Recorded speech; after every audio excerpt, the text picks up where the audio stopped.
ദൈവനാമം മഹത്വപ്പെടുമാറാകട്ടെ. നമുക്കിന്ന് വെളിപ്പാട് പുസ്തകം 6-ാം അധ്യായത്തിലേക്ക് നമ്മുടെ ശ്രദ്ധയെ തിരിക്കാം. കുഞ്ഞാടിൻ്റെ കോപ ദിവസം, the wrath of the lamb has come.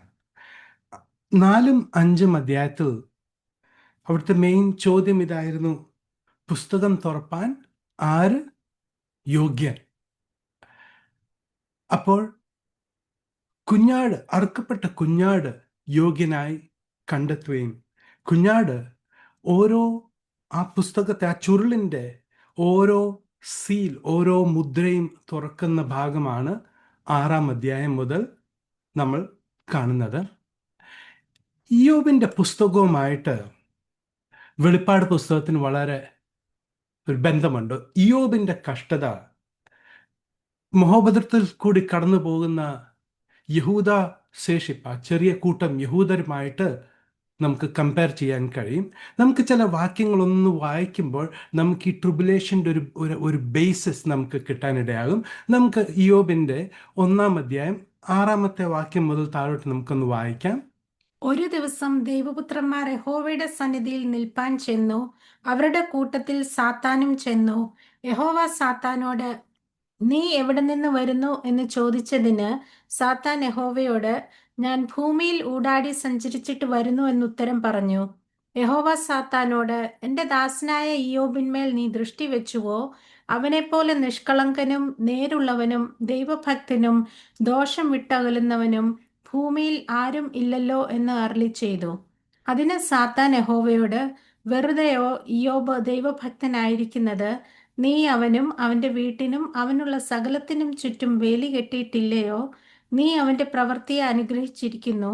അവൻ്റെ മൃഗസമ്പത്ത് ദേശത്ത് പെരുകിയിരിക്കുന്നു. തൃക്കൈ നീട്ടി അവനുള്ളതൊക്കെയും ഒന്ന് തൊടുക. അവൻ നിന്നെ മുഖത്ത് നോക്കി ത്യജിച്ചു പറയും എന്ന് ഉത്തരം പറഞ്ഞു. ഈ കാര്യം ഇയ്യോബ് അറിയുന്നില്ല.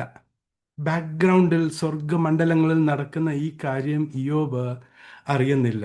ഇവിടുത്തെ ചലഞ്ച്, സാത്താൻ ദൈവത്തോട് പറയുക, ഇയ്യോബ് ദൈവത്തെ ആരാധിക്കുന്നതും ദൈവത്തെ ബഹുമാനിക്കുന്നതിൻ്റെ കാരണം ദൈവം നന്മ മാത്രം കൊടുക്കുന്നത് കൊണ്ടാണ്. ഒരു തിന്മ, പ്രയാസങ്ങൾ, പ്രതികൂലങ്ങൾ അവരുടെ ജീവിതത്തിൽ കടന്നു വരുമ്പോൾ അവൻ ദൈവത്തെ ത്യജിച്ചു കളയും എന്നാണ് ചലഞ്ച്. നമുക്ക് മുൻപോട്ട് വായിക്കാം. 12 തൊട്ട് 18 വരെയുള്ള വാക്യം. ദൈവം സാത്താനോട്, ഇതാ അവനുള്ളതൊക്കെയും നിന്റെ കയ്യിലിരിക്കുന്നു. അവന്റെ മേൽ മാത്രം കയ്യേറ്റം ചെയ്യരുത് എന്ന് കൽപ്പിച്ചു. അങ്ങനെ സാത്താൻ യഹോവയുടെ സന്നിധി വിട്ട് പുറപ്പെട്ടു പോയി. ഒരു ദിവസം ഇയ്യോബിന്റെ പുത്രന്മാരും പുത്രിമാരും മൂത്ത ജ്യേഷ്ഠന്റെ വീട്ടിൽ തിന്നുകയും വീഞ്ഞു കുടിക്കുകയും ചെയ്തുകൊണ്ടിരിക്കുമ്പോൾ ഒരു ദൂതൻ അവന്റെ അടുക്കൽ വന്നു കാളകളെ പൂട്ടുകയും പെൺകഴുതുകൾ അരികെ മേഞ്ഞുകൊണ്ടിരിക്കുകയും ആയിരുന്നു. പെട്ടെന്ന് ശെബായർ വന്ന് അവയെ പിടിച്ചുകൊണ്ടു പോവുകയും വേലക്കാരെ വാളിന്റെ വായ്ത്തലയാൽ വെട്ടിക്കൊല്ലുകയും ചെയ്തു. വിവരം നിന്നെ അറിയിപ്പാൻ ഞാൻ ഒരുത്തൻ മാത്രം വഴുതിപ്പോന്നു എന്നു പറഞ്ഞു. അവൻ സംസാരിച്ചുകൊണ്ടിരിക്കുമ്പോൾ തന്നെ വേറൊരുത്തൻ വന്ന്, ദൈവത്തിന്റെ തീ ആകാശത്ത് നിന്ന് വീണ് കത്തി ആടുകളും വേലക്കാരും അതിന് ഇരയായിപ്പോയി. വിവരം നിന്നെ അറിയിപ്പാൻ ഞാൻ ഒരുത്തൻ മാത്രം വഴുതിപ്പോന്നു എന്ന് പറഞ്ഞു. അവൻ സംസാരിച്ചു കൊണ്ടിരിക്കുമ്പോൾ തന്നെ മറ്റൊരുത്തൻ വന്നു പെട്ടെന്ന് കൽദയർ 3 കൂട്ടമായി വന്ന് ഒട്ടകങ്ങളെ പിടിച്ചുകൊണ്ടു പോവുകയും വേലക്കാരെ വാളിന്റെ വായ്ത്തലയാൽ വെട്ടിക്കൊല്ലുകയും ചെയ്തു. വിവരം നിന്നെ അറിയിപ്പാൻ ഞാൻ ഒരുത്തൻ മാത്രം വഴുതിപ്പോന്നു എന്ന് പറഞ്ഞു.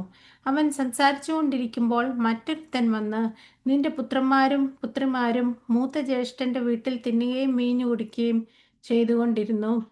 പെട്ടെന്ന് മരുഭൂമിയിൽ നിന്നൊരു കൊടുങ്കാറ്റ് വന്ന് വീടിന്റെ 4 മൂലയ്ക്കും അടിച്ചു. അത് യവനക്കാരുടെ മേൽ വീണു. അവർ മരിച്ചുപോയി. വിവരം നിന്നെ അറിയിപ്പാൻ ഞാൻ ഒരുത്തൻ മാത്രം വഴുതിപ്പോന്നു എന്ന് പറഞ്ഞു. അപ്പോൾ ഇയ്യോബ് എഴുന്നേറ്റ് വസ്ത്രം കീറി തല ചിരച്ച് സാഷ്ടാംഗം വീണ് നമസ്കരിച്ചു. നഗ്നനായ ഞാൻ എൻ്റെ അമ്മയുടെ ഗർഭത്തിൽ നിന്ന് പുറപ്പെട്ടു വന്നു. നഗ്നനായി തന്നെ മടങ്ങിപ്പോകും. യഹോവ തന്നു, യഹോവ എടുത്തു, യഹോവയുടെ നാമം വാഴ്ത്തപ്പെടുമാറാകട്ടെ എന്ന് പറഞ്ഞു. ഇതിലൊന്നിലും ഇയ്യോബ് പാപം ചെയ്യുകയോ ദൈവത്തിന് ഭോഷത്വം ആരോപിക്കുകയോ ചെയ്തില്ല.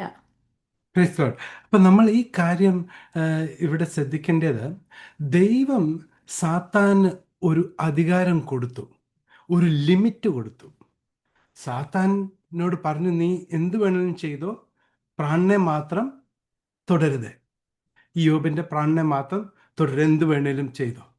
ഇതുപോലാണ് ഈ മഹോപദ്ര കാലത്തും ഈ ആൻറ്റൈ ക്രൈസ്റ്റ് വരുന്നു. അനേക സൈത്താനിക ഏഹ്, പ്രശ്നങ്ങൾ, ഉപദ്രവങ്ങൾ നടക്കുന്നു. പക്ഷേ ഇവരെല്ലാവരും ആരുടെ കൺട്രോളില? ദൈവം ഒരു കൺട്രോൾ, ഒരു ലിമിറ്റേഷൻ, ഒരു ബൗണ്ടറി വെച്ചിട്ടുണ്ട്. അതിനുള്ളിൽ നിന്ന് പ്രവർത്തിക്കത്തേ ഉള്ളൂ. അതൊരു കാര്യം. രണ്ടാമത്തെ, വെളിപ്പാട് പുസ്തകം നമ്മൾ വായിക്കുമ്പോൾ ഇതാ വേഗത്തിൽ നടക്കേണ്ട കാര്യങ്ങൾ എന്ന് പറയുമ്പോൾ ഈ 16, 17, 18 വാക്യത്തിൽ അവൻ സംസാരിച്ചിരിക്കുമ്പോൾ തന്നെ മറ്റൊരാൾ വന്നു. സ്വിഫ്റ്റ്ലി എന്നുള്ളൊരു അർത്ഥമുണ്ട്. അതായത് വേഗം, ഒരാൾ ഒന്ന് തീരുന്നോ അടുത്തത് ആരംഭിക്കുന്നു. അതുപോലത്തെ ഒരു മീനിങ് ആണ് നമ്മൾ വെളിപ്പാട് പുസ്തകത്തിലെ 3 ജഡ്ജ്മെൻറ്റിനെ കുറിച്ച് കാണുന്നത്. അപ്പോൾ തന്നെ അതിൻ്റെ 19-ാമത്തെ വാക്യത്തിൽ വീട്ടിൻ്റെ 4 മൂലയ്ക്കും കാറ്റടിച്ചു. ഈ 4 മൂല നമ്മൾ നോക്കണം. ഈ ഭൂമിയുടെ 4 കോർണർ എന്നുള്ള വാക്ക് വെളിപ്പാട് പുസ്തകത്തിൽ നമുക്ക് കാണാൻ കഴിയും. നമ്മൾ മൈൻഡിൽ വെക്കാം. ഇതിലൊക്കെ സാത്താൻ ചിന്തിച്ചത് എന്തുവാ? ഇയ്യോബ് ഇപ്പം ദൈവത്തെ ത്യജിച്ച് കളയും, ദൈവത്തെ നിന്ദിക്കും എന്ന്. അപ്പോൾ സാത്താൻ സർവജ്ഞാനിയാണോ? അല്ല, അല്ലേ? സർവജ്ഞാനിയല്ല, ഒരു സൃഷ്ടി മാത്രമേ ഉള്ളൂ. റൈറ്റ്. പക്ഷേ ഇവിടെ ലിറ്റിൽ ഫ്ലോക്ക് ചർച്ച്, ഒരു ഇസ്രായേലിൻ്റെ ഒരു ചെറിയ ശേഷിപ്പ് എന്ത് ചെയ്യും? ഈ കഷ്ടതകളിൽ കൂടി അവർ ദൈവത്തിന് മഹത്വം കൊടുക്കും, കുഞ്ഞാടിന് മഹത്വം കൊടുക്കും. അത് നമുക്ക് ഈ 6-ാം അധ്യായത്തിൽ നമുക്ക് കാണാൻ കഴിയും. അപ്പോൾ ഇതിൻ്റെയൊക്കെ ഔട്ട്കം എന്താന്ന് വെച്ചാൽ, ഇയ്യോബ് ഇതിൻ്റെ ആരംഭത്തിൽ ഇയ്യോബിൻ്റെ മക്കൾക്കും ഇയ്യോബിനുള്ളതിനു വേണ്ടി മാത്രമേ പ്രാർത്ഥിക്കുന്ന ഒരു വ്യക്തിയായിരുന്നു. അതേസമയം ഇത് കഴിഞ്ഞപ്പോൾ 42-ാം അധ്യായത്തിലേക്ക് കടന്നു വരുമ്പോൾ ഇയ്യോബ് ഒരു പ്രീസ്റ്റ് പോലെ, അന്യജാതികളും ദൈവം തമ്മിൽ ഇടനില നിൽക്കുകയാണ്. ഇതുപോലെയാണ് ഇസ്രായേൽ മക്കൾ ഈ മഹോപദ്രം കഴിയുമ്പോൾ അവർ ദൈവത്തിൻ്റെ വിശുദ്ധ പുരോഹിത വർഗങ്ങളായി, അവർ മുഖാന്തരം അന്യജാതികൾ ദൈവത്തിൻ്റെ സത്യത്തിലേക്ക്, ദൈവത്തിൻ്റെ സത്യം മനസ്സിലാക്കാൻ ഇടയാം. അതുപോലെ ഇയ്യോബ് 41-ാം അധ്യായത്തിൽ ഒരു ലിവ്യാതാൻ, ഒരു വലിയൊരു മൃഗത്തെ നമ്മൾ കാണുകയാണ്. ദൈവം ഇയ്യോബിനോട് ചോദിക്കും, നിനക്കിതിനെ ചൂണ്ടയിൽ കൊളുത്താൻ കഴിയുമോ? നിനക്കിതിനെ കൺട്രോൾ ചെയ്യാൻ പറ്റുമോ? ഇത് ആൻറ്റൈ ക്രൈസ്റ്റിൻ്റെ ഒരു പിക്ചറാണ് ഈ ഇയ്യോബ് 41-ാമത്തെ അധ്യായത്തിൽ നമ്മൾ കാണുന്നത്. ദൈവം പറയുക, ഐ ക്യാൻ കൺട്രോൾ ഇറ്റ്, ഇതൊക്കെയും എൻ്റെ കൺട്രോളിലാണ്. നമ്മൾ ഈ വെളിപ്പാട് പുസ്തകം നമ്മൾ പഠിക്കുമ്പോൾ 3 സെറ്റ് ഓഫ് ജഡ്ജ്മെൻ്റാണ്, ന്യായവിധിയുടെ 3 ഘട്ടങ്ങളാണ്. ഒന്നാമത്തേതാണ് ദ 7 സീൽ ജഡ്ജ്മെൻറ്റ്, 7 മുദ്രകൾ. ഈ 7-ാമത്തെ മുദ്ര തുറക്കുമ്പോൾ അത് കഴിഞ്ഞു എന്നല്ല, അതിനകത്തുനിന്ന് 7 കാഹളങ്ങൾ വരികയാണ്. അതും ജഡ്ജ്മെൻറ്റ്സ് ആണ്, ന്യായവിധികൾ. ഈ 7 ന്യായവിധികൾ, ഈ കാഹളത്തിൻ്റെ ശബ്ദം 7-ാമത്തെ ഊതുമ്പോൾ അവിടം കൊണ്ട് തീരുവല്ല, അതിനകത്ത് വീണ്ടും 7 ദൈവത്തിൻ്റെ 7 ക്രോധ കലശങ്ങൾ കാണുകയാണ്. ഇതുപോലാണ്, ഒന്ന് തീർന്നു എന്ന് കഴിയുമ്പോൾ അടുത്തത് വരും, അടുത്തത് തീരുന്നു എന്ന് കഴിയുമ്പോൾ അടുത്ത 3 സെറ്റ് വരും. ഈ ഒരു പാറ്റേൺ നമുക്ക് വെളിപ്പാട് പുസ്തകത്തിൽ നമുക്ക് കാണാൻ കഴിയും. അപ്പം നമുക്ക് 6-ാം അധ്യായം 1-ഉം 2-ഉം വാക്യം നമുക്കൊന്ന് വായിക്കാം. കുഞ്ഞാട് മുദ്രകളിൽ ഒന്ന് പൊട്ടിച്ചപ്പോൾ നീ വരിക എന്ന 4 ജീവികളിൽ ഒന്ന് ഇടിമുഴക്കം പോലെ പറയുന്നത് ഞാൻ കേട്ടു. അപ്പോൾ ഞാൻ ഒരു വെള്ളക്കുതിരയെ കണ്ടു. അതിന്മേൽ ഇരിക്കുന്നവന്റെ കയ്യിൽ ഒരു വില്ലുണ്ട്. അവന് ഒരു കിരീടവും ലഭിച്ചു. അവൻ ജയിക്കുന്നവനായും ജയിപ്പാനായും പുറപ്പെട്ടു. നമ്മൾ ഇത് ആൻറ്റൈ ക്രൈസ്റ്റിൻ്റെ വരവിനെ കുറിച്ച് കാണിക്കുന്ന കാര്യമാണ്. ജസ്റ്റ് ഒരു ടൈം ലൈൻ ഞാൻ ഇത് ജസ്റ്റ് ഇവിടെ വെച്ചിരിക്കുന്നത്. കൃപായുഗം സഭയുടെ ഉൽപ്രാവണം, ക്രിസ്തുവിൻ്റെ ശരീരമാകുന്ന സഭയുടെ ഉൽപ്രാവണത്തോടുകൂടി കൃപായുഗം കഴിയും. അത് കഴിയുമ്പോൾ നെക്സ്റ്റ് ഡേ ആൻറ്റൈ ക്രൈസ്റ്റ് ഇവിടെ വരത്തില്ല. ഒരു പ്രവചനത്തിൻ്റെ ഒരു കാലയളവുണ്ട്, ഒരു അൺനോൺ ടൈം പീരീഡ്. റാപ്ചറും ദാനിയൽ പ്രവചനത്തിൻ്റെ 70-ാമത്തെ ആഴ്ച ആരംഭിക്കുന്ന തമ്മിൽ ഒരു ടൈം പീരീഡ് ഉണ്ട്. അത് ദാനിയൽ പ്രവചനം 11-ാം അധ്യായം നമ്മൾ വായിക്കുമ്പോൾ, 9-ാം അധ്യായം വായിക്കുമ്പോൾ നമുക്ക് മനസ്സിലാക്കാൻ കഴിയും. ദാനിയൽ പ്രവചനം 11-ന്റെ 1 തൊട്ട് 5 വരെയുള്ള കാര്യങ്ങളൊക്കെ കഴിഞ്ഞതാണ്. ആറാമത്തെ വാക്യം മുതൽ താഴോട്ട് നമ്മൾ വായിക്കുമ്പോൾ അതുപോലത്തെ ചില സംഭവങ്ങൾ എഫിഫെനാസ് സിറിയൻ രാജാവായ എഫിഫെനാസ് മുഖാന്തരം നടന്നതായിട്ട് നമുക്ക് കാണാൻ കഴിയും. പക്ഷേ നമ്മൾ ശ്രദ്ധിക്കേണ്ട കാര്യം, കർത്താവായ യേശു ക്രിസ്തു ഇതേ ദാനിയേൽ പ്രവചനം, ഇതേ അധ്യായത്തെ ചൂണ്ടിക്കൊണ്ട് പറഞ്ഞത് എന്തുവാ? മുൻപിൽ ഭാവിയിൽ നടക്കാൻ ഉള്ള കാര്യം ആയിട്ടാണ് കർത്താവായ യേശു ക്രിസ്തു പഠിപ്പിച്ചത്. ഇതുപോലെ സംഭവങ്ങൾ എക്സാക്ട്ലി ഇതുപോലെ AD BC 174 to 186 നടന്നിട്ടുണ്ട് ആ ഒരു കാലഘട്ടത്തിൽ. പക്ഷെ നമ്മൾ മനസ്സിലാക്കണം, കർത്താവായ യേശു ക്രിസ്തു ഇതേ വാക്യങ്ങൾ, ഇതേ അധ്യായങ്ങളെ ചൂണ്ടിക്കാണിച്ചിട്ട് മുന്നോട്ട് പറഞ്ഞു ഇത് ഇങ്ങനെ മുൻപിൽ നടക്കും എന്ന്. അപ്പോൾ നമ്മൾ നോക്കണം, ദാനിയേൽ പ്രവചനം 11-ാം അധ്യായത്തിൽ ആൻഡ് 11-ാം അധ്യായം 6-ാം വാക്യം, and in the end of the years. അവിടെ ഒരു പ്രോഫിറ്റിക് ജമ്പ് എടുക്കുക. അവിടുന്ന് നേരെ അവസാന കാലഘട്ടത്തിലേക്ക് ദാനിയലിനെ കൊണ്ടുപോയി കാണിക്കുക. 2 രാജാക്കന്മാർ, ഒന്ന് the king of south and king of north. ഇവർ 2 വളരെ ശക്തമായിട്ട് വരും. കിങ് ഓഫ് സൗത്ത് ഈജിപ്റ്റാണ്, കിങ് ഓഫ് നോർത്ത് സിറിയയാണ്. സിറിയയിൽ നിന്നാണ് ആൻറ്റി ക്രൈസ്റ്റ് വരുന്നത്. ഈ 2 ദേശങ്ങൾ തമ്മിലുള്ള യുദ്ധങ്ങളെക്കുറിച്ച് മുൻപോട്ട് പറയുകയാണ്. അപ്പോൾ 8-ാം വാക്യത്തിൽ ഒരു യുദ്ധമുണ്ട്, അത് ഈജിപ്റ്റ് ജയിക്കും. 9 തൊട്ട് 12 വരെയുള്ള വാക്യത്തിൽ സിറിയ ഒരു റിറ്റാലിയേഷൻ ചെയ്യും, പക്ഷേ അത് പിടിച്ചു നിൽക്കത്തില്ല, സിറിയ ജയിക്കത്തില്ല. 13 തൊട്ട് 19 വരെയുള്ള വാക്യത്തിൽ വീണ്ടും സിറിയ ഒരു ശക്തനായ ഒരു രാജാവിൻ്റെ നേതൃത്വത്തിൽ കടന്നു വന്നിട്ട് മിസ്രൈമിനെ പരാജയപ്പെടുത്തും. അതായത് തെക്കേ സൗത്ത്, കിങ് ഓഫ് സൗത്ത് ഡിഫീറ്റായി പോകും. എന്നിട്ട് ഫലസ്തീൻ നഗരങ്ങളെല്ലാം കിങ് ഓഫ് ദ നോർത്ത്, വടക്കേ രാജാവ് കൈയടക്കും. എന്നാൽ ആ രാജാവ് മടങ്ങിപ്പോവും. ദാനിയേൽ 11-19 തൊട്ട് 20 വരെയുള്ള വാക്യത്തിൽ ആ രാജാവ് മരിച്ചതിന് ശേഷം ആ രാജാവിന് പകരം വടക്കേ ദേശത്ത് നികുതി വർദ്ധിപ്പിക്കുന്ന ഒരു രാജാവ് വരും, ഒരു ചുരുങ്ങിയ കാലത്തേക്ക്. ആ രാജാവിന് ശേഷമാണ് വരുന്ന രാജാവ് ദാനിയേൽ 11-21 നമുക്കൊന്ന് വായിക്കാം. അവന് പകരം നിന്ദ്യനായ ഒരുത്തൻ എഴുന്നേൽക്കും. അവന് അവർ രാജ്യത്വത്തിന്റെ പദവി കൊടുപ്പാൻ വിചാരിച്ചിരുന്നില്ല. എങ്കിലും അവൻ സമാധാനകാലത്ത് വന്ന് ഉപായത്തോടെ രാജ്യത്വം കൈവശമാക്കും. പ്രളയതുല്യമായ സൈന്യങ്ങളും നിയമത്തിന്റെ പ്രഭുവും കൂടെ അവന്റെ മുമ്പിൽ പ്രവഹിക്കപ്പെട്ട് തകർന്നു പോകും. അപ്പോൾ ഈ ദാനിയേൽ 11-21 ഇത്രയും രാജാക്കന്മാർ, ഇത്രയും യുദ്ധങ്ങളുടെ ശേഷം വരുന്ന ആളാണ് ആൻറ്റി ക്രൈസ്റ്റ്. അതിൻ്റെ 22-ാമത്തെ വാക്യത്തിൽ നിയമത്തിൻ്റെ പ്രഭു എന്ന് വിളിക്കുന്നു. ഈ നിയമത്തിൻ്റെ പ്രഭുവുമായിട്ട് 7 വർഷത്തെ ഉടമ്പടി സൈൻ ചെയ്യുമ്പോഴാണ് ദാനിയേലിൻ്റെ 70-ാമത്തെ ആഴ്ച, പ്രവചനത്തിൻ്റെ 70-ാമത്തെ ആഴ്ച തുടങ്ങുന്നത്. ഇത് നമ്മൾ മനസ്സിലാക്കണം. അപ്പോൾ ഒരു പ്രോഫറ്റിക് ഗ്യാപ്പ് ഉണ്ട്. ദാനിയേൽ പ്രവചനം 11-31 നമ്മൾ വായിക്കുമ്പോൾ ഈ നിയമത്തിൻ്റെ പ്രഭുവാണ് മധ്യഭാഗത്ത്, ട്രിബുലേഷൻ്റെ മിഡിൽ ടൈമിൽ, മിഡ് പോയിന്റിൽ വിശുദ്ധ സ്ഥലത്ത് കയറി അതിനെ, അവിടെ മ്ലേച്ഛ വസ്തുവെ സ്ഥാപിക്കുന്നതും. ദാനിയേലിൻ്റെ 12 അധ്യായം അതിൻ്റെ 2-3 വാക്യം കർത്താവായ യേശു ക്രിസ്തുവിൻ്റെ 2-ാം വരവ്, ഒലിവ് മലയിൽ ഉള്ള 2-ാം വരവിനെ കുറിച്ച് പറയുകയാണ്. അപ്പോൾ ഇങ്ങനെയാണ് കാര്യങ്ങൾ. അപ്പോൾ ഈ വെളിപ്പാട് പുസ്തകം 6-ാം അധ്യായം 1-2 വാക്യം എന്ന് പറയുമ്പോൾ ഈ ആൻറ്റി ക്രൈസ്റ്റ് വെള്ളക്കുതിരകൾ വരുന്നു, നിയമത്തിൻ്റെ ഉടമ്പടിയുടെ പ്രഭുവായവനുമായിട്ട് കരാറ് വെക്കുന്നു. ആ കാലഘട്ടമാണ് ഇത്. കർത്താവ് ഇതിനെക്കുറിച്ചൊരു വാണിംഗ് കൊടുത്തായിരുന്നു.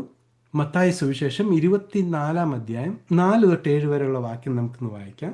അതിന് യേശു ഉത്തരം പറഞ്ഞത്, ആരും നിങ്ങളെ തെറ്റിക്കാതിരിപ്പാൻ സൂക്ഷിച്ചുകൊള്ളുവിൻ. ഞാൻ ക്രിസ്തു എന്ന് പറഞ്ഞ് അനേകർ എൻ്റെ പേരെടുത്തു വന്ന് പലരെയും തെറ്റിക്കും. നിങ്ങൾ യുദ്ധങ്ങളെയും യുദ്ധശ്രുതികളെയും കുറിച്ച് കേൾക്കും. ചഞ്ചലപ്പെടാതിരിപ്പാൻ സൂക്ഷിച്ചുകൊള്ളുവിൻ. അത് സംഭവിക്കേണ്ടത് തന്നെ, എന്നാൽ അത് അവസാനമല്ല. അപ്പോൾ ഇവിടെ ആരംഭത്തിൽ വരുമ്പോൾ ഞാൻ മസിഹ എന്ന് പറഞ്ഞ് കബളിപ്പിക്കാൻ ഒരു ഫോൾസ് പീസുമായിട്ടാണ് ആൻറ്റൈ ക്രൈസ്റ്റ് വരുന്നത്. വെള്ളക്കുതിര എന്ന് പറയുമ്പോൾ ഒരു സമാധാനമായിട്ടാണ്. അപ്പോൾ തന്നെ നോക്കണം, കയ്യിലൊരു വലിയൊരു വില്ലുണ്ട്, പക്ഷേ അമ്പില്ല. നമുക്ക് പൗലോസ് അപ്പോസ്തലൻ ഈ ഒരു കാര്യത്തെക്കുറിച്ച് എന്താണ് പറഞ്ഞിരിക്കുന്നതെന്ന് 2 തെസ്സലോനിയർ 2-ാം അധ്യായം 7 തൊട്ട് 12 വരെയുള്ള വാക്യത്തിൽ നമുക്കൊന്ന് വായിച്ച് കേൾക്കാം. അധർമ്മത്തിന്റെ മർമ്മം ഇപ്പോഴേ വ്യാപരിക്കുന്നുണ്ട്. ഇതുവരെ തടുക്കുന്നവൻ വഴിയിൽ നിന്ന് നീങ്ങിപ്പോക മാത്രം വേണം. അപ്പോൾ അധർമ്മമൂർത്തി വെളിപ്പെട്ടു വരും. അവനെ കർത്താവായ യേശു തൻ്റെ വായിലെ ശ്വാസത്താൽ ഉടുക്കി തൻ്റെ പ്രത്യക്ഷതയുടെ പ്രഭാവത്താൽ നശിപ്പിക്കും. അധർമ്മമൂർത്തിയുടെ പ്രത്യക്ഷത നശിച്ചു പോകുന്നവർക്ക് സാത്താന്റെ വ്യാപാര ശക്തിക്ക് ഒത്തവണ്ണം വ്യാജമായ സകല ശക്തിയോടും അടയാളങ്ങളോടും അത്ഭുതങ്ങളോടും അനീതിയുടെ സകല വഞ്ചനയോടും കൂടെ ആയിരിക്കും. അവർ രക്ഷിക്കപ്പെടുവാൻ തക്കവണ്ണം സത്യത്തെ സ്നേഹിച്ച് കൈക്കൊള്ളായകയാൽ തന്നെ അങ്ങനെ ഭവിക്കും. സത്യത്തെ വിശ്വസിക്കാതെ അനീതിയിൽ രസിക്കുന്ന ഏവർക്കും ന്യായവിധി വരേണ്ടതിന് ദൈവം അവർക്ക് ഭോഷ്ക് വിശ്വസിക്കുമാറ് വ്യാജത്തിന്റെ വ്യാപാര ശക്തി അയക്കുന്നു. വളരെ ഇമ്പോർട്ടൻ്റ് ആയ ഒരു ഭാഗമാണ് 2 തെസ്സലോനിയർ 2-ാം അധ്യായം 7 തൊട്ട് 12 വരെ. ഇവിടെ തടുക്കുന്നവൻ ആരാണ്? കഴിഞ്ഞ ക്ലാസ്സിൽ നമ്മൾ പഠിച്ചായിരുന്നു, ബോഡി ഓഫ് ക്രൈസ്റ്റ്, കൃപായുഗം. ഈ യുഗത്തിലും പരിശുദ്ധാത്മാവ് ഉണ്ട്. ഇത് കഴിഞ്ഞ് ബോഡി ഓഫ് ക്രൈസ്റ്റിൻ്റെ ഉൽപ്രാവണം കഴിഞ്ഞിട്ടും പരിശുദ്ധാത്മാവാണ് സഭകളോട് സംസാരിക്കുന്നത്, അല്ലേ? ഏറ്റവും അവസാനത്തെ അധ്യായത്തിലും പരിശുദ്ധാത്മാവും മണവാട്ടിയും പറയുന്നു, പുത്രനോട് മണവാളനോട് പറയുന്നത് എന്തുവാ? വരിക. അപ്പോൾ അവരെവിടെ ഉണ്ട്? ഈ ഭൂമിയിലുണ്ട്. അപ്പോൾ തടുക്കുന്നവൻ ആരാണ്? The dispensation of grace. കൃപായുഗത്തിലെ ക്രിസ്തുവിൻ്റെ ശരീരമാകുന്ന സഭയാണ്. സഭ എടുക്കപ്പെട്ടതിന് ശേഷമേ ഈ കാര്യങ്ങൾ ഒക്കെ നടക്കത്തുള്ളൂ. അപ്പം നമ്മൾ ആരും ആൻറ്റൈ ക്രൈസ്റ്റിനെ നമ്മൾ കാണാൻ പോകുന്നില്ല, ഈ ഭൂമിയിലിരുന്ന് നമ്മൾ കാണാൻ പോകുന്നില്ല. ഓക്കെ, അപ്പോൾ ഒന്നാമത്തെ കാര്യം. രണ്ടാമത്തെ കാര്യം, ഈ ഡിസ്പെൻസേഷൻ ഓഫ് ഗ്രേസിൽ സത്യവചനത്തെ, അതായത് കൃപയുടെ സുവിശേഷത്തെ തിരസ്കരിച്ചവരുടെ മേൽ ദൈവം എന്ത് ചെയ്യും? അവർ ഫോഷ്ക്ക് വിശ്വസിക്കുമാറ് ഒരു വ്യാജാത്മാവിൻ്റെ കയ്യിലേക്ക് ദൈവം അവരെ അങ്ങ് ഏൽപ്പിക്കുക. കാരണം ഈ വരാൻ പോകുന്ന ആള് Antichrist, the false prophet, അനേക വ്യാജ അത്ഭുതങ്ങളും അടയാളങ്ങളും കൂടിയാണ് വരുന്നത്. അത് വിശ്വസിക്കുമാറാ ജാതികളുടെ മേൽ ദൈവം ഒരു ഫോഷ്കിൻ്റെ ആത്മാവിനെ അയക്കും. കാരണം ഒരു കാര്യം വളരെ വ്യക്തമായി നമുക്ക് മനസ്സിലാക്കണം, ഉൽപ്രാവണം നടക്കുന്നത് എപ്പോഴാണ്? ജാതികളുടെ സംഖ്യ തികയുമ്പോഴാണ്. അത് കഴിഞ്ഞാൽ ജാതികളുമായിട്ടുള്ള ദൈവത്തിൻ്റെ ആ ഡീലിംഗ്, ആ രക്ഷയുടെ മാർഗം ഇസ്രായേലിൽ കൂടി മാത്രമേ ഉള്ളൂ. ഇന്നുള്ളതുപോലെ ഇന്നത്തെ ആ സൗഭാഗ്യം എന്ന് പറഞ്ഞാൽ ജാതി മത ഭേദമന്യേ നമുക്കിന്ന് കർത്താവായ യേശു ക്രിസ്തു എൻ്റെ പാപങ്ങൾക്ക് വേണ്ടിയാണ് കാൽവറി ക്രൂശിൽ മരിച്ച് അടക്കപ്പെട്ട് ഉയർത്തെഴുന്നേറ്റു എന്ന് നമ്മൾ വിശ്വസിക്കുന്ന മാത്രമേ നമ്മുടെ രക്ഷ ഉറപ്പാകുകയാണ്. ഇതുപോലല്ല ഉൽപ്രാവണത്തിന് ശേഷം. അപ്പോൾ എത്ര ഇമ്പോർട്ടൻ്റ് ആണ് നമ്മൾ ഈ സത്യവചനം പ്രസംഗിക്കേണ്ടത്, ഇല്ലേ? ഈ വെളിപ്പാട് 6-ാം അധ്യായം ആരംഭ ഭാഗത്തെ ഒരു പ്രധാന ചോദ്യമായി, വെള്ളക്കുതിരപ്പുറത്ത് വരുന്നവൻ ക്രിസ്തുവാണോ? അനേക ഉപദേശങ്ങളുണ്ട്. അവർ പഠിപ്പിക്കുന്ന ഇത് സുവിശേഷമാണ്, അല്ലെങ്കിൽ ഇത് ക്രിസ്തു വരുന്നതായിട്ടാണ്. പക്ഷേ സുവിശേഷം ഒരിക്കലും ഒരു അമ്പും വില്ലുമായിട്ടൊന്നും അല്ല കാണിച്ചിരിക്കുന്നത്, അല്ലേ? ഇതാരാണ്? ഇത് ആൻറ്റൈ Christ, one instead of Christ. ക്രിസ്തുവിന് പകരം ഉള്ള വ്യക്തി വരികയാണ്, അല്ലേ? ആൻറ്റൈ ക്രൈസ്റ്റ്. കർത്താവായ യേശു ക്രിസ്തു പറഞ്ഞു, ഞാൻ എൻ്റെ പിതാവിൻ്റെ നാമത്തിൽ വരുന്നു, നിങ്ങൾ എന്നെ സ്വീകരിക്കുന്നില്ല. എന്നാൽ ഒരുവൻ അവൻ്റെ സ്വന്തം നാമത്തിൽ വരും, നിങ്ങൾ അവനെ കൈക്കൊള്ളും. ഇത് ഈ സ്വന്തം നാമത്തിൽ വരുന്ന ഫോൾസ് കൗണ്ടർഫീറ്റ് മസിഹായാണ്. കർത്താവായ യേശുക്രിസ്തു വെള്ള കുതിരപ്പുറത്ത് വരുന്ന ഭാഗം നമുക്കൊന്ന് വായിക്കാം. വെളിപ്പാട് പുസ്തകം 19:11 തൊട്ട് 16 വരെയുള്ള വാക്യം നമുക്കൊന്ന് വായിക്കാം. അനന്തരം സ്വർഗം തുറന്നിരിക്കുന്നത് ഞാൻ കണ്ടു. ഒരു വെള്ളക്കുതിര പ്രത്യക്ഷമായി. അതിന്മേലിരിക്കുന്നവന് വിശ്വസ്തനും സത്യവാനും എന്നു പേര്. അവൻ നീതിയോടെ വിധിക്കുകയും പോരാടുകയും ചെയ്യുന്നു. അവന്റെ കണ്ണ് അഗ്നിജ്വാല, തലയിൽ അനേകം രാജമുടികൾ, എഴുതിയിട്ടുള്ള ഒരു നാമവും അവനുണ്ട്. അത് അവനല്ലാതെ ആർക്കും അറിഞ്ഞുകൂടാ. അവൻ രക്തം തളിച്ച ഉടുപ്പ് ധരിച്ചിരിക്കുന്നു. അവന് ദൈവവചനം എന്ന് പേര് പറയുന്നു. സ്വർഗത്തിലെ സൈന്യം നിർമ്മലവും ശുഭ്രവുമായ വിശേഷ വസ്ത്രം ധരിച്ച് വെള്ളക്കുതിരപ്പുറത്ത് കയറി അവനെ അനുഗമിച്ചു. ജാതികളെ വെട്ടുവാൻ അവന്റെ വായിൽ നിന്ന് മൂർച്ചയുള്ള വാൾ പുറപ്പെടുന്നു. അവൻ ഇരുമ്പുകോൽ കൊണ്ട് അവരെ മേയ്ക്കും. സർവശക്തിയുള്ള ദൈവത്തിന്റെ കോപവും ക്രോധവുമായ മദ്യത്തിന്റെ ചക്ക് അവൻ മെതിക്കുന്നു. രാജാതി രാജാവും കർത്താതി കർത്താവും എന്ന നാമം അവന്റെ ഉടുപ്പിന്മേലും തുടമേലും എഴുതിയിരിക്കുന്നു. ഇതാണ് കർത്താവായ യേശുക്രിസ്തു വെള്ള കുതിരപ്പുറത്ത് വെളിപ്പാട് പുസ്തകം 19-ാം അധ്യായത്തിൽ യാത്ര ചെയ്തു വരുന്നത്. അപ്പോൾ 6-ാം അധ്യായത്തിൽ ആൻറ്റൈ ക്രൈസ്റ്റ് വരുമ്പോൾ, എതിർ ക്രിസ്തു വരുമ്പോൾ നോക്കണേ, അവൻ്റെ ശിരസിൽ ഒരു കിരീടം നൽകപ്പെട്ടിരിക്കുക. എന്നാൽ കർത്താവായ യേശുക്രിസ്തു അനേക രാജമുടികൾ, ഡയഡംസ് എന്നാണ് ഇംഗ്ലീഷിൽ പറയുന്നത്, അനേക രാജമുടികളുമായിട്ടാണ് കർത്താവായ യേശുക്രിസ്തു വരുന്നത്. എതിർ ക്രിസ്തുവിന് ഡെലിഗേറ്റഡ് അതോറിറ്റിയാണ്, അതായത് നിയുക്തപ്പെട്ട അധികാരമാണ്. അവൻ്റെ സ്വന്തത്തിൽ നിന്ന് വരുന്ന അധികാരമല്ല. നമ്മൾ ഇയ്യോബിൻ്റെ പുസ്തകത്തിൽ വായിച്ചതുപോലെ ദൈവം സാത്താൻ ഒരു അധികാരം, ഒരു ലിമിറ്റ് കൊടുത്തിരിക്കുക. ആ ലിമിറ്റിനുള്ളിലേ നിന്ന് പ്രവർത്തിക്കത്തുള്ളൂ. യേശു ക്രിസ്തു പീലാത്തോസിനോട് പറയുകയുണ്ടായി, എൻ്റെ പിതാവ് നിനക്ക് നൽകിയ അധികാരം അല്ലാതെ നിനക്ക് സ്വയമായി ഒന്നും ചെയ്യാൻ കഴിയുകയില്ല. അതേ കോൺസെപ്റ്റാണ് ഇവിടെ. എന്നാൽ കർത്താവായ യേശു ക്രിസ്തു വരുന്നത് സർവാധികാരിയ സർവശക്തനായ ദൈവമായിട്ടാണ് വരുന്നത്. വെളിപ്പാട് പുസ്തകം 19:6 സ്വർഗത്തിൽ ആരാധന നടക്കുകയാണ്. ഹല്ലേലൂയ 24 മൂപ്പന്മാർ പറയുമ്പോൾ അവിടെ പറയുക, ഭൂമി എല്ലാ നോക്കണേ, സ്വർഗത്തിലും ഭൂമിയിലും ഉള്ള എല്ലാ അധികാരവും ക്രിസ്തുവേശുവിനുള്ളതാണെന്ന് പറഞ്ഞവർ എന്ത് ചെയ്യുക? ആരാധിക്കുക. Hallelujah for the Lord God omnipotent reigneth. അപ്പോൾ കർത്താവൻ സർവശക്തനാണ്. അതേസമയം ആൻറ്റൈ ക്രൈസ്റ്റ് വെളിപ്പാട് 6-ാം അധ്യായത്തിൽ കടന്നു വരുന്നവൻ ജസ്റ്റ് ഒരു ലിമിറ്റഡ് അതോറിറ്റിയേ ഉള്ളൂ, ഇല്ലേ? ആ വെളിപ്പാട് പുസ്തകം 6-ാം അധ്യായത്തിൽ ആൻറ്റക്രൈസ്റ്റ് വെള്ള കുതിരപ്പുറത്ത് വരുന്നത് പീഡനകാലത്തിൻ്റെ ആരംഭത്തിലാണ്. എന്നാൽ കർത്താവായ യേശു ക്രിസ്തു വെള്ളക്കുതിരയിൽ യാത്ര ചെയ്തു വരുന്നത് പീഡനത്തിൻ്റെ അവസാന സമയത്താണ്, അല്ലേ? ആൻറ്റക്രൈസ്റ്റിന് ഒരു ബോ ഉണ്ട്, ഒരു വില്ലുണ്ട്, പക്ഷേ അമ്പില്ല. അതിൻ്റെ അർത്ഥം ആദ്യം വരുന്നത് ഒരു ഉടമ്പടിയുമായിട്ടാണ് വരുന്നത്, യുദ്ധമായിട്ടല്ല. ഒരു ടെമ്പററി താൽക്കാലിക പീസ് ട്രീറ്റിയുമായിട്ടാണ് വരുന്നത്. അതേസമയം യുദ്ധങ്ങളും ക്ഷാമങ്ങളും മരണവും നരകവും പാതാളവും ഒക്കെ അവനെ പിന്തുടരുന്നു. ഈ 4 കുതിരമേലും യാത്ര ചെയ്യുന്ന ഒരാൾ തന്നെയാണ്. കുതിരകൾ വ്യത്യസ്തമാണെന്നേ ഉള്ളൂ. അതേസമയം കർത്താവായ യേശു ക്രിസ്തുവിൻ്റെ വായിൽ നിന്ന് ഒരു വളരെ മൂർച്ചയേറിയ ഒരു വാൾ പുറപ്പെടുന്നു. ഇസ്രായേലിൻ്റെ തൻ്റെ ശത്രുക്കളെ സംഹരിച്ച് ഭൂമിയിൽ സമാധാനം, നിലനിൽക്കുന്ന സമാധാനം ഉണ്ടാക്കുന്നു. അപ്പോൾ വെളിപ്പാട് 6-ാം അധ്യായത്തിൽ വെള്ളക്കുതിരപ്പുറത്ത് വരുന്നയാൾ ക്രിസ്തു അല്ല, മറിച്ച് ആൻറ്റൈ ക്രൈസ്റ്റ് ആണ്. ക്രിസ്തു വെളിപ്പാട് പുസ്തകം 19-ാമത്തെ അധ്യായത്തിലാണ് അനേക രാജമുടിയുമായി വെള്ള കുതിരയിൽ യാത്ര ചെയ്ത് വരുന്നത്. നമുക്ക് അടുത്ത വാക്യത്തിലേക്ക് മുന്നോട്ട് പോകാം. ചുമല കുതിരയിൽ വരുന്നയാള് വെളിപ്പാട് പുസ്തകം 6:3-4 വരെയുള്ള. അവൻ 2-ാം മുദ്ര പൊട്ടിച്ചപ്പോൾ വരിക എന്ന് 2-ാം ജീവി പറയുന്നത് ഞാൻ കേട്ടു.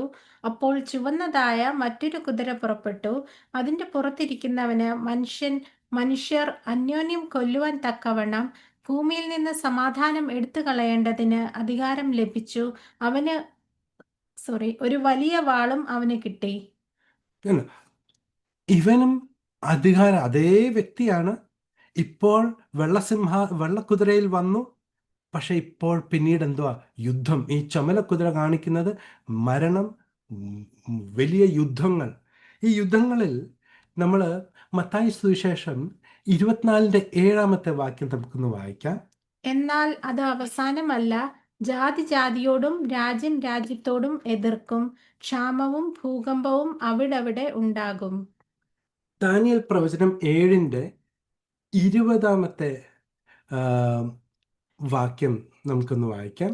അതിന്റെ തലയിലുള്ള 10 കൊമ്പുകളെക്കുറിച്ച് മുളച്ചു വന്നതും 3 കൊമ്പ് വീഴ്ചതും കണ്ണും വമ്പ് പറയുന്ന വായും ഉള്ളതും കൂട്ടുകൊമ്പുകളെക്കാൾ കാഴ്ചയ്ക്ക് വണ്ണമേറിയതുമായ മറ്റേ കൊമ്പിനെ കുറിച്ചും ഉള്ള വിവരം അറിവാൻ ഞാൻ ഇച്ഛിച്ചു.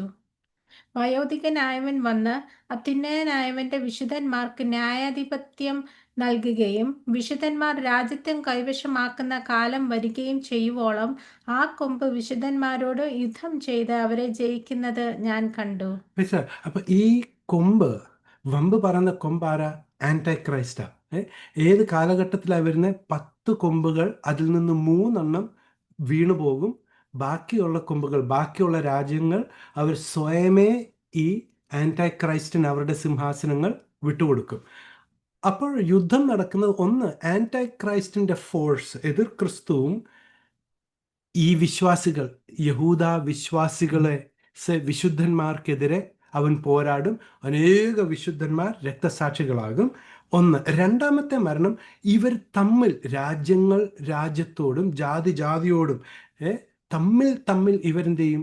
വെട്ടിക്കൊല്ലും. ഇതിൻ്റെ ഒരു 2 എക്സാമ്പിൾ പഴയ നിയമത്തിൽ നമുക്ക് കാണാൻ കഴിയും. യോശുവയും 300 പേരുമായിട്ട് ഒരു വലിയ ഒരു ശത്രു സൈന്യത്തെ എന്ത് ചെയ്യുക? നശിപ്പിക്കുക. ഇവരാണോ യുദ്ധം ചെയ്യുന്നത്? അല്ല. ഈ യോശുവയുടെ കൂടെയുള്ള 300 പേര് അവർ കുടം ഉടച്ച് പന്തം തെളിച്ച് കാഹളം ഊതിയതേ ഉള്ളൂ. ബാക്കി എന്താ? ഇസ്രായേലിൻ്റെ ശത്രുക്കൾ അവർ തമ്മിലടിച്ച് അവർ കൊല്ലുകയാണ്. അതുപോലെ ഒരു എക്സാമ്പിളാണ് 2 ദിനവൃത്താന്തം 20-ാം അധ്യായം 22 തൊട്ടുള്ള വാക്യങ്ങൾ നമ്മൾ കാണുമ്പോൾ യഹോസഫാത്തിനെതിരെ വലിയ 3 സൈന്യം വരികയാണ്. യഹോസഫാത്ത് ഭയത്തോടുകൂടി ദൈവസന്നിധിയിൽ ചെന്ന് പ്രാർത്ഥിച്ചപ്പോൾ ദൈവം ദൂതറിയിക്കുകയാണ്, യുദ്ധം യഹോവയ്ക്കുള്ളത്. ഇവർ ആരാധിച്ചു തുടങ്ങിയപ്പോൾ, ദൈവത്തിന് മഹത്വം കൊടുത്തപ്പോൾ, ദൈവം ശത്രുപാളയത്തിൽ എന്താ? ഒരു വലിയ കൺഫ്യൂഷൻ അയച്ച് അവർ തമ്മിലടിച്ച് ഒരാളെ വെട്ടിക്കൊന്ന് അങ്ങനെ അവരുടെ ശത്രു സൈന്യം നശിച്ചു പോവുക. നെക്സ്റ്റ് ഡേ ഇസ്രായേൽ മക്കൾ വന്ന് നോക്കുമ്പോൾ എല്ലായിടത്തും ശത്രുക്കളുടെ ഡെഡ് ബോഡി കിടക്കുകയാണ്. ഇതേ കാര്യം വീണ്ടും റിപ്പീറ്റ് ആവുക. വെളിപ്പാട് പുസ്തകത്തിൽ പഴയ നിയമത്തിൽ നടന്ന അനേക കാര്യങ്ങൾ അതുപോലെ റിപ്പീറ്റ് ആകുന്നു നമുക്ക് കാണാൻ കഴിയും. അടുത്തത് 3-ാമത്തെ മുദ്ര തുറക്കുമ്പോൾ നമുക്ക് വായിക്കാം. വെളിപ്പാട് പുസ്തകം 6-ാം അധ്യായം 5-6 വാക്യം. 3-ാം മുദ്ര പൊട്ടിച്ചപ്പോൾ വരിക എന്ന് 3-ാം ജീവി പറയുന്നത് ഞാൻ കേട്ടു. അപ്പോൾ ഞാൻ ഒരു കറുത്ത കുതിരയെ കണ്ടു. അതിന്മേൽ ഇരിക്കുന്നവൻ ഒരു തുലാസ് കയ്യിൽ പിടിച്ചിരുന്നു. ഒരു പണത്തിന് 1 ഇടങ്ങഴി ഗോതമ്പ്, ഒരു പണത്തിന് 3 ഇടങ്ങഴി യവം. എന്നാൽ എണ്ണയ്ക്കും വീഞ്ഞിനും കേടുവരുത്തരുത് എന്ന് 4 ജീവികളുടെയും നടുവിൽ നിന്നൊരു ശബ്ദം ഞാൻ കേട്ടു. ഇത് 3-ാമത്തെ മുദ്ര പൊട്ടിച്ചപ്പോൾ വന്ന ഒരു കാര്യമാണ്. കറുത്ത നിറം, കറുത്ത കുതിരപ്പുറത്ത് യാത്ര ചെയ്യുന്നയാൾ കടുത്ത ക്ഷാമത്തെ കാണിക്കുകയാണ്. നമുക്ക് മത്തായി സുവിശേഷം 20-ാം അധ്യായം അതിൻ്റെ 1-2 വാക്യം നമ്മൾ വായിക്കുമ്പോൾ സ്വർഗരാജ്യം ഇങ്ങനെ നമുക്കൊന്ന് വായിക്കാം. സ്വർഗരാജ്യം തന്റെ മുന്തിരിത്തോട്ടത്തിൽ വേലക്കാരെ വിളിച്ചാക്കേണ്ടതിന് പുലർച്ചയ്ക്ക് പുറപ്പെട്ട വീട്ടുടയവനോട് സദൃശ്യം. വേലക്കാരോട് അവൻ ദിവസത്തേക്ക് ഓരോ വെള്ളിക്കാശ് പറഞ്ഞുത്തിട്ട് അവരെ മുന്തിരിത്തോട്ടത്തിൽ അയച്ചു. അപ്പോൾ നോക്കണേ, ഒരു കാശ് ഒരു ദിവസത്തെ കൂലിയാണ്. അപ്പോൾ ഒരു ദിവസത്തെ കൂലി കൊണ്ട് ഒരിടങ്ങഴി ഗോതമ്പ് വാങ്ങാം, അല്ലെങ്കിൽ 3 ഇടങ്ങഴി യവം വാങ്ങാം. നമ്മുടെ നാട്ടിൽ, നമ്മുടെ ഇന്ത്യയിൽ ഒരു കഷ്ടകാലം, ഒരു ഒരു ഒരു പട്ടിണി ടൈം ഉണ്ടായിരുന്നപ്പോൾ നോർത്ത് ഇന്ത്യയിലൊക്കെ ആൾക്കാർ ബാജറ കഴിക്കുമായിരുന്നു. വാസ്തവത്തിൽ ആ ബാജറ ഒരു ഹെൽത്തി ഫുഡാണേലും അത് മൃഗങ്ങൾക്ക് കൊടുക്കുന്ന ഫുഡാണ്. പിന്നീട് ആ ക്ഷാമ സമയമൊക്കെ മാറിയപ്പോൾ അത് വീണ്ടും മൃഗങ്ങൾക്ക് കൊടുക്കുന്നു. ബാജറ ഇന്ന് ഗോതമ്പ് മനുഷ്യർ കഴിക്കുന്നു. എന്നാൽ ഒരു ദിവസത്തെ ശമ്പളം കൊണ്ട് ഒരു ഇടങ്ങഴി ഏ, ഒരു മെഷർ ഗോതമ്പ് വാങ്ങാനുള്ള ഇതുള്ളൂ. വലിയ പട്ടിണി. എന്നാൽ ലക്ഷറി ഐറ്റമായ എണ്ണയും വീഞ്ഞിനും കുറവില്ല. ആ ഒരു കാലഘട്ടത്തെ ഇക്കണോമിക്സ് എന്ന് പറഞ്ഞാൽ പാവപ്പെട്ടവർ അധികം പാവപ്പെട്ടവരാകും, പണക്കാർ അധികം പണക്കാരാകും. രണ്ട്, എണ്ണയും വീഞ്ഞും തുടരുതെന്ന് പറഞ്ഞത് ഇപ്പോഴും ദേവാലയത്തിലെ ആരാധന തടഞ്ഞിട്ടില്ല. അതിങ്ങനെ തുടർന്നുകൊണ്ടിരിക്കുക. പ്രിയമുള്ളവരെ, ഈ ഒരു കാലഘട്ടം കഴിയുമ്പോഴത്തേനെ ആയിരം ആൾക്കാർ കടുത്ത ക്ഷാമത്താൽ മരിക്കും. ഇതിൻ്റെ എഫക്റ്റ് മെയിൻലി ലോകം എന്ന് പറയുമ്പോൾ, വെളിപ്പാട് പുസ്തകത്തിൽ ലോകം എന്ന് പറയുമ്പോൾ ദൈവം അബ്രഹാമിന് കൊടുത്ത ആ ഒരു ഭൂമിയുടെ ഡയമെൻഷൻ ആ മിഡിൽ ഈസ്റ്റ് ആണ്. എന്നാൽ ഇതിൻ്റെ ഒരു effect all over the world ഉണ്ട്. നമുക്ക് അടുത്ത അടുത്ത മുദ്രയിലേക്ക് നമുക്ക് പോകാം. ഏഴാമത്തെ വാക്യം. നാലാം മുദ്ര പൊട്ടിച്ചപ്പോൾ വരിക എന്ന് നാലാം ജീവി പറയുന്നത് ഞാൻ കേട്ടു. അപ്പോൾ ഞാൻ മഞ്ഞ നിറമുള്ള ഒരു കുതിരയെ കണ്ടു. അതിന്മേൽ ഇരിക്കുന്നവന് മരണം എന്നു പേര്. പാതാളം അവനെ പിന്തുടർന്നു. അവർക്ക് വാളുകൊണ്ടും ക്ഷാമം കൊണ്ടും മഹാവ്യാധി കൊണ്ടും ഭൂമിയിലെ കാട്ടുമൃഗങ്ങളെ കൊണ്ടും കൊന്നുകളവാൻ ഭൂമിയുടെ കാലാംശത്തിന്മേൽ അധികാരം ലഭിച്ചു. 1/4 ഓഫ് ദ എർത്ത്സ് പോപ്പുലേഷൻ മരിക്കുകയാണ് ഈ ഒരു മുദ്രയോടെ തുറക്കുമ്പോൾ. കർത്താവായ യേശുക്രിസ്തു സത്യവും വഴിയും ജീവന്റെയും വ്യക്തിത്വ പെർസോണിഫിക്കേഷൻ. സത്യം ആളത്തമായിട്ട് മനുഷ്യനായി വരുന്നതാ ക്രിസ്തു. അതേസമയം ആന്റൈ ക്രൈസ്റ്റ് കള്ളവും വ്യാജമായതും മരണവും നരകത്തിൻ്റെയും പെർസോണിഫിക്കേഷനാണ് ആന്റൈ ക്രൈസ്റ്റ്. ഈ കാര്യം നമ്മൾ മനസ്സിലാക്കുക. ഇവിടെയും അധികാരം നൽകപ്പെട്ടു. ആർക്കാ? ഈ ആന്റൈ ക്രൈസ്റ്റിന്. ഒരു ഡെലിഗേറ്റഡ്, നിയുക്തമായ അധികാരമാണ്.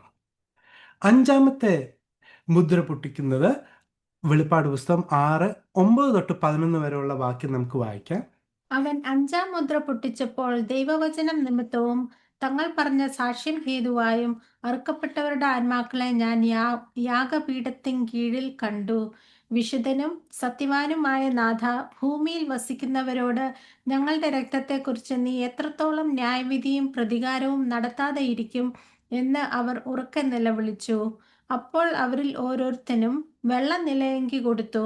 അവരെ പോലെ കൊല്ലപ്പെടുവാനിരിക്കുന്ന സഹഭൃത്യന്മാരും സഹോദരന്മാരും വന്ന് തികയുവോളം അല്പകാലം കൂടെ സ്വസ്ഥമായി പാർക്കണം എന്ന് അവർക്ക് അരുളപ്പാടുണ്ടായി. അപ്പോൾ ഇതിൻ്റെ ലൊക്കേഷൻ, ഈ സ്ഥലം എവിടെയാണ്? ഇത് അബ്രഹാം പിതാവിൻ്റെ മടിയല്ല, മറിച്ച് സ്വർഗത്തിൽ ഉള്ള പുതിയ യെരുശലേം. ആ യെരുശലേം നഗരത്തിൽ കർത്താവിൻ്റെ സിംഹാസനത്തിന് മുമ്പിൽ ഒരു യാഗപീഠമുണ്ട്. വെളിപ്പാട് പുസ്തകം 8-ാം അധ്യായം 3-5 വരെയുള്ള ഭാഗം നോക്കും. ദൂതന്മാർ വിശുദ്ധന്മാരുടെ പ്രാർത്ഥനയാണ് ആ ഒരു ഒരു ഇൻസെൻസ് ഈ യാഗപീഠത്തിന്മേലാണ് അത് ധൂപത്തിൽ ഇങ്ങനെ പോകുന്നത്. ഒരു സൗരഭ്യ വാസനയായിട്ട് മാറുന്നത്. അപ്പോൾ ആ യാഗപീഠത്തിൻ്റെ അടിയിൽ ഈ ആത്മാക്കൾ വന്ന് പാർക്കുകയാണ്. അവർക്കൊക്കെ വെള്ള വസ്ത്രം കൊടുത്തിരിക്കുന്നു. അപ്പോൾ ഒരു ഇന്റർമീഡിയറ്റ് ബോഡി ഉണ്ട്. എന്നിട്ട് അവരുടെ പ്രാർത്ഥന എന്തുവാണ്? കർത്താവെ, ഞങ്ങളുടെ രക്തത്തിന് നീ എപ്പോഴാണ് മറുവില ചോദിക്കുന്നത്? അപ്പോൾ അവർ സഹിച്ച കഷ്ടത, അവർ രക്തസാക്ഷികൾ. നോക്കണേ, ഭൂമിയിൽ രക്തസാക്ഷികളാകുന്ന വിശുദ്ധന്മാർ, ബിലീവേഴ്സ്, അവരവരുടെ ക്രിസ്തുവിലുള്ള വിശ്വാസവും അവരുടെ സാക്ഷ്യവും നിമിത്തം, ദൈവവചനം നിമിത്തം ആണ് അവർ കൊല്ലപ്പെട്ടത്. അപ്പോൾ അവരോട് പറയുന്നത് എന്താണ്? അല്പം കൂടെ വെയിറ്റ് ചെയ്യുക. നിങ്ങളെപ്പോലുള്ള സഹോദരന്മാർ, ഫെലോ സെർവൻസ്, ഇനിയും നിങ്ങൾ മരിച്ചതുപോലെ മരിക്കാൻ അല്പം കൂടെ ആൾക്കാരുണ്ട്. അവരോട് ഇവിടെ എത്തിക്കഴിയുമ്പോൾ ഞാൻ നിങ്ങളുടെ മരണം, നിങ്ങൾ സഹിച്ചതിന് കഷ്ടതയ്ക്ക് പകരം ഞാൻ ചോദിക്കും. അപ്പോൾ അവരെന്ത് ചെയ്യണം? അല്പം കൂടെ വെയിറ്റ് ചെയ്യണം. ഇവരെല്ലാവരും ജൂവിഷ് ആൾക്കാരാണ്. ഫെലോ സെർവൻസ്, ബ്രദറൻസ്, ഇങ്ങനത്തെ ഉള്ള വാക്കുകൾ കിങ്ഡം സെയിൻസിന് വേണ്ടി ഉപയോഗിച്ചിരിക്കുന്നതായിട്ട് നമുക്ക് കാണാൻ കഴിയും. പൗലോസ് അപ്പോസ്തലൻ ഈ ഭൂമിയിൽ ശുശ്രൂഷിച്ചപ്പോൾ പൗലോസ് അപ്പോസ്തലനും അനേക സഹഭൃത്തന്മാർ മായിട്ട് സഹബന്ധന്മാരെന്നൊക്കെ പറയുന്നുണ്ട്, ഫെലോ പ്രിസണേഴ്സ്. അവർക്കാരായിരുന്നു? പൗലോസ് പറയുന്നു അവരുടെ പേർ ജീവന്റെ പുസ്തകത്തിലുള്ളവർ. അല്ലേ? എഫെഫ്രാസിനെ കുറിച്ച് കൊലോസ്യർക്ക് എഴുതുമ്പോൾ പറയുന്നത് എന്തോ? അവർ നിങ്ങളിൽ ഒരുവൻ ജീവന്റെ പുസ്തകം എന്നുള്ള ആ വീഡിയോ നിങ്ങൾ അത് കാണണം. അപ്പം നമുക്ക് അതിൻ്റെ ആ വ്യത്യാസം മനസ്സിലാക്കാൻ കഴിയും. നമ്മൾ അപ്പോഴും ബാക്ക് ഓഫ് ദ മൈൻഡ് ഈ വെളിപ്പാട് പുസ്തകം പഠിക്കുമ്പോൾ ഓർക്കണം, ജാതികളുടെ സംഖ്യ തികഞ്ഞതിന് ശേഷമുള്ള കാര്യങ്ങളാണ് നടക്കുന്നത്. നമുക്ക് മുൻപോട്ട് പോകാം. ആറാമത്തെ മുദ്ര 12 തൊട്ട് 14 വരെയുള്ള വാക്യം. ആറാം മുദ്ര പൊട്ടിച്ചപ്പോൾ വലിയൊരു ഭൂകമ്പം ഉണ്ടായി. സൂര്യൻ കരിമ്പടം പോലെ കറുത്തു. ചന്ദ്രൻ മുഴുവനും രക്തതുല്യമായി തീർന്നു. അത്തിവൃക്ഷം പെരുങ്കാറ്റുകൊണ്ട് കുലുങ്ങിയിട്ട് കായുതിർക്കും പോലെ ആകാശത്തിലെ നക്ഷത്രങ്ങൾ ഭൂമിയിൽ വീണു. പുസ്തക ചുരുൾ ചുരുട്ടും പോലെ ആകാശം മാറിപ്പോയി. എല്ലാ മലയും ദ്വീപും സ്വസ്ഥാനത്ത് നിന്ന് ഇളകിപ്പോയി. വളരെ ഇമ്പോർട്ടൻ്റ് ആയ ഒരു കാര്യമാണ്.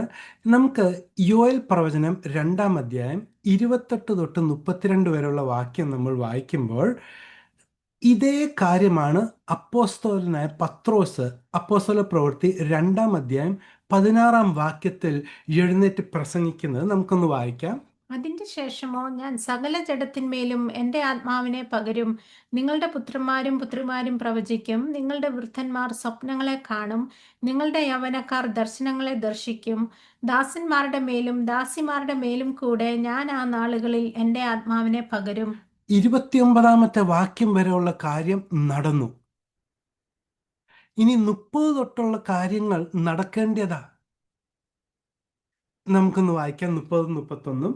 ഞാൻ ആകാശത്തിലും ഭൂമിയിലും അത്ഭുതങ്ങളെ കാണിക്കും. രക്തവും തീയും പുകത്തൂണും തന്നെ. യഹോവയുടെ വലുതും ഭയങ്കരവുമായുള്ള ദിവസം വരും മുമ്പേ സൂര്യൻ ഇരുളായും ചന്ദ്രൻ രക്തമായും മാറിപ്പോകും. എന്നാൽ യഹോവയുടെ നാമം വിളിച്ചപേക്ഷിക്കുന്നവൻ ഏവനും രക്ഷിക്കപ്പെടും. യഹോവ അരുളി ചെയ്തതുപോലെ സിയോൻ പർവ്വതത്തിലും യെരൂശലേമിലും ഒരു രക്ഷിതഗണവും ശേഷിച്ചിരിക്കുന്നവരുടെ കൂട്ടത്തിൽ യഹോവ വിളിപ്പാനുള്ളവരും ഉണ്ടാകും. വളരെ ഇമ്പോർട്ടൻ്റ് ആയ ഒരു വാക്യമാണ്. നോക്കണേ, ഈ 29-ാമത്തെ വാക്യം വരെ നടന്നു.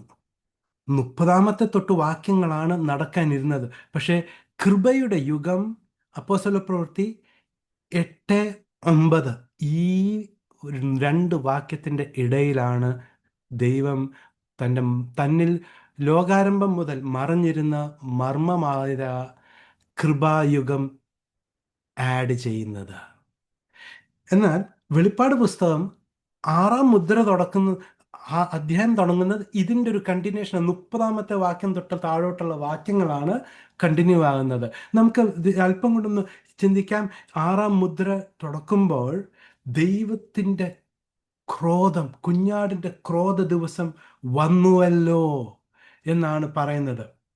സൂര്യൻ ഇരുളുന്നു, ചന്ദ്രൻ രക്തം പോലെ ആകുന്നു, നക്ഷത്രങ്ങൾ ഭൂമിയിൽ വീഴുന്നു എന്ന് പറഞ്ഞാൽ ഫോളൻ ഏഞ്ചൽസ് അനേകര് ഈ ഭൂമിയിലോട്ട് വരികയാണ്.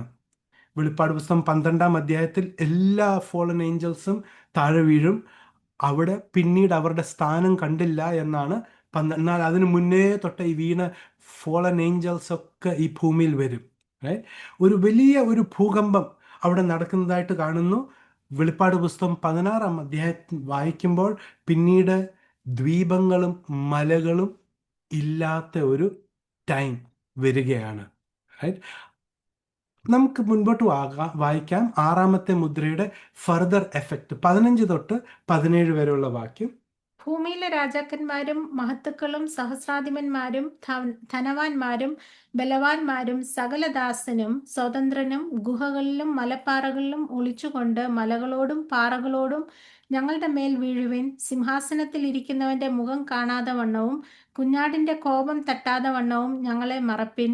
അവരുടെ മഹാകോപ ദിവസം വന്നു ആർക്ക് നിൽപ്പാൻ കഴിയും എന്ന് പറഞ്ഞു. 6-ാം അധ്യായം അവസാനിക്കുന്ന ഈ ഒരു ചോദ്യത്തോടു കൂടിയ ആർക്ക് നിൽക്കാൻ കഴിയും, ഇതിൻ്റെ മറുപടിയാണ് 7-ാം അധ്യായം നമുക്ക് പഠിക്കാൻ കഴിയും. അപ്പോൾ ഇവിടുത്തെ ശ്രദ്ധിക്കേണ്ട, ദൈവം അത്ഭുതകരമായിട്ട് ഒരു പർട്ടിക്കുലർ സമയത്തിന് വേണ്ടി മനുഷ്യർക്കൊരു കഴിവ് കൊടുക്കുക. ഒരു ചുരുളുപോലെ നീക്കിയിട്ട് ഭൂമിയിലുള്ളവർക്ക് നേരെ അവരുടെ നഗ്ന നേത്രം കൊണ്ട് നേരെ സ്വർഗത്തിൽ സിംഹാസനത്തിൽ കുഞ്ഞാടിരിക്കുന്നത് കാണാൻ കഴിയുന്നു. അപ്പം നമ്മൾ ചിന്തിക്കും, ആരെങ്കിലും ദൈവം ഉണ്ടെങ്കിൽ ഇപ്പോഴെനിക്കൊന്ന് വെളിപ്പെടട്ടെ, ഞാൻ വിശ്വസിക്കാം എന്നൊക്കെ പറയുന്നതൊക്കെ നമ്മൾ കേട്ടിട്ടില്ലേ? അപ്പോൾ നമ്മൾ ഒരുപക്ഷെ ചിന്തിക്കും, കർത്താവായ യേശുക്രിസ്തു സ്വർഗത്തിൽ വളരെ തേജസ്സോടുകൂടി സിംഹാസനത്തിൽ ഇരിക്കുന്നത് കാണുമ്പോഴേലും ആൾക്കാർ അതെ, ഞങ്ങൾക്ക് സത്യം മനസ്സിലായി, യേശു ആ ദൈവം എന്ന് പറയുമെന്നാണ് നമ്മൾ ചിന്തിച്ചത്. അല്ല, അവരത് കാണുകയാണ്. അവർ ഭയപ്പെട്ടിട്ട് അവർ പറയുക, പാറകൾ കല്ലുകൾ ഞങ്ങളുടെ മേൽ വീഴട്ടെ. സിംഹാസനത്തിൽ ഇരിക്കുന്നവൻ്റെ ആ മുഖം, ആ തേജസ് ഞങ്ങൾക്ക് കാണാൻ കഴിയുകയില്ല, അതിൽ നിന്ന് ഞങ്ങളെ വിടുവിക്കണം. എന്നിട്ട് പറയുന്നത് എന്തുവാ? കുഞ്ഞാടിൻ്റെ കോപ ദിവസം വന്നു. വെളിപ്പാട് പുസ്തകം 19:15 വാക്യത്തിൽ ഇതേ കുഞ്ഞാടിൻ്റെ കോപ ദിവസത്തെ പറയുന്നത് എങ്ങനെ? The wrath of all mighty God, സർവശക്തനായ ദൈവത്തിൻ്റെ ക്രോധം വന്നു. ഇനി ഇതൊരു പ്രവചനത്തിൻ്റെ ഒരു പദ്ധതിയാണ്. യോയേൽ 2:11 നമുക്കൊന്ന് വായിക്കാം. യഹോവ തന്റെ സൈന്യത്തിന് മുൻപിൽ മേഘനാദം കേൾപ്പിക്കുന്നു. അവന്റെ പാളയം അത്യന്തം വലുതും അവന്റെ വചനം അനുഷ്ഠിക്കുന്നവൻ ശക്തിയുള്ളവനും തന്നെ. യഹോവയുടെ ദിവസം വലുതും അതിഭയങ്കരവുമാകുന്നു. അത് സഹിക്കാകുന്നവൻ ആര്? അത് സഹിക്കാവുന്നവർ ആര്? ഇതേ ഒരു ചോദ്യവുമായിട്ടാണ് വെളിപ്പാട് പുസ്തകം 6 അവസാനിക്കുന്നത്. Who shall be able to stand? ഇനി 7 മുദ്ര തുറക്കുന്നത് 8 അതിനു മുന്നേ ഭൂമിയുടെ 4 മൂലയിൽ നിൽക്കുന്നിട്ട് ദൂതന്മാർ കാറ്റിനെ നിർത്തിയിട്ട് പറയുക, തൻ്റെ ദാസന്മാർക്ക് മുദ്ര, നെറ്റിമേൽ മുദ്ര ഏൽക്കുന്നിടം വരെ ഭൂമിയെ തുടരുത് എന്ന്. അപ്പോൾ ബോഡി ഓഫ് ക്രൈസ്റ്റ് എന്ത് ചെയ്യണം? നാം എന്ത് ചെയ്യണം? നാം ഈ ഭൂമിയിൽ ആ സമയത്ത് ഇല്ല. 2 തെസ്സലോനിയർ 2:13-17 വരെയുള്ള കാര്യം നമ്മൾ വായിച്ചിട്ട് നമുക്കിന്ന് ഇവിടെ നിർത്താം. ഞങ്ങളോ കർത്താവിന് പ്രിയരായ സഹോദരന്മാരെ, ദൈവം നിങ്ങളെ ആദ്യം മുതൽ ആത്മാവിന്റെ വിശദീകരണത്തിലും സത്യത്തിന്റെ വിശ്വാസത്തിലും രക്ഷയ്ക്കായി തിരഞ്ഞെടുത്തതുകൊണ്ട് നിങ്ങൾ നിമിത്തം ദൈവത്തെ എപ്പോഴും സ്തുതിപ്പാൻ കടംപെട്ടിരിക്കുന്നു. നമ്മുടെ കർത്താവായ യേശുക്രിസ്തുവിന്റെ മഹത്വം പ്രാപിപ്പാനല്ലോ അവൻ ഞങ്ങളുടെ സുവിശേഷ ഘോഷണത്താൽ നിങ്ങളെ രക്ഷയ്ക്ക് വിളിച്ചത്. ആകയാൽ സഹോദരന്മാരെ, നിങ്ങൾ ഉറച്ചു നിന്ന് ഞങ്ങൾ വാക്കിനാലോ ലേഖനത്താലോ ഉപദേശിച്ചു തന്ന പ്രമാണങ്ങളെ മുറുകെ പിടിച്ചുകൊള്ളുവിൻ. നമ്മുടെ കർത്താവായ യേശുക്രിസ്തു താനും നമ്മെ സ്നേഹിച്ച് നിത്യ ആശ്വാസവും നല്ല പ്രത്യാശയും കൃപയാലെ നൽകിയിരിക്കുന്ന നമ്മുടെ പിതാവായ ദൈവവും നിങ്ങളുടെ ഹൃദയങ്ങളെ ആശ്വസിപ്പിച്ച് എല്ലാ നല്ല പ്രവൃത്തിയിലും വാക്കിലും സ്ഥിരപ്പെടുത്തുമാറാകട്ടെ. Praise the Lord. അപ്പം നമ്മൾ എന്ത് ചെയ്യണം? പൗലോസ് അപ്പോസ്തലൻ പറയുക, കൃപയുടെ സുവിശേഷത്താൽ നമ്മളെ വിളിച്ചിരിക്കുന്നു. ഈ യുഗത്തിൽ കൃപയുടെ സുവിശേഷം കേട്ട് സത്യം മനസ്സിലാക്കി നമ്മൾ ദൈവവചനത്തിൽ വേരൂന്നി വളരാം. അന്യോന്യം ദൈവവചനങ്ങൾ ഓർപ്പിച്ച് ആശ്വസിപ്പിച്ച് ബലപ്പെടുത്തി എല്ലാ നല്ല പ്രവൃത്തി, നല്ല വാക്കും നല്ല പ്രവൃത്തി, നല്ല വാക്കും നല്ല പ്രവൃത്തി. ഇവിടെ എന്തുവാ? ഒരു വ്യക്തിയെ രക്ഷയിലേക്ക് നയിക്കുന്ന സത്യ സുവിശേഷം. ആ കൃപയുടെ സുവിശേഷം പഠിക്കുക, പ്രസംഗിക്കുക. കർത്താവായ യേശുക്രിസ്തു നമ്മൾ ഓരോരുത്തരെയും അനുഗ്രഹിക്കുമാറാകട്ടെ. നമുക്ക് അടുത്ത ക്ലാസ്സിൽ വെളിപ്പാട് പുസ്തകം 7 അധ്യായത്തെക്കുറിച്ച് നമുക്ക് പഠിക്കാം. ദൈവം ഓരോരുത്തരെയും അനുഗ്രഹിക്കട്ടെ.